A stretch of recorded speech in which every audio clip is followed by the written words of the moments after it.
ګورنمنت های سکول سره کې زه ټیچینګ کوم. دا موږ سکول دی او په دې کې تاسو وینئ چې دا کوم مختلف ډیفرنٹ کلر ګلونه کوم لګېدلي دي او ونې بوټي په دې کې، چونکې تاسو له خپله چې پته ورو چې دا فول ډیمیج سکول دی، چونکې د سره چاردیواري قدر هم نشته نه دیوال شته،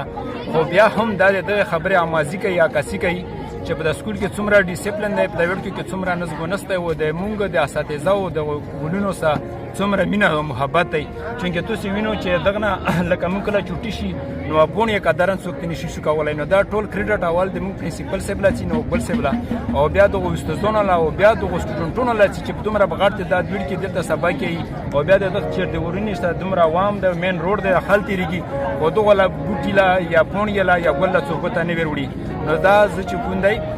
دغه سټوډنټونو لا او د موږ محترم پرنسپل نو بل صاحب لا زه چې کوندای دا پېښ کوم خپل استادانو لا چې هغه د حد لا دغه سره مینه کوي چې موږ عملې او د موږ ګلونه او د موږ بوټي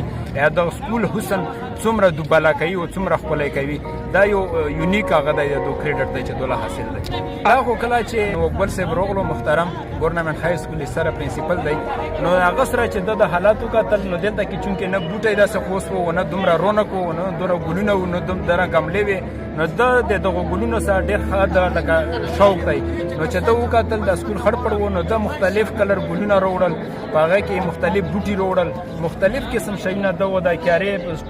سټوډنټونو او د کلاس 4 په هغه سره په مینه محبت سره او په خپله د دلچسپي واب کې موږ په خپله په دا کې بړچړ کې ریسا وخسته چې یو پرنسپل د یو مشر په اداره کې دومره هغه یو شي سره شوق نو بیا هغه کوم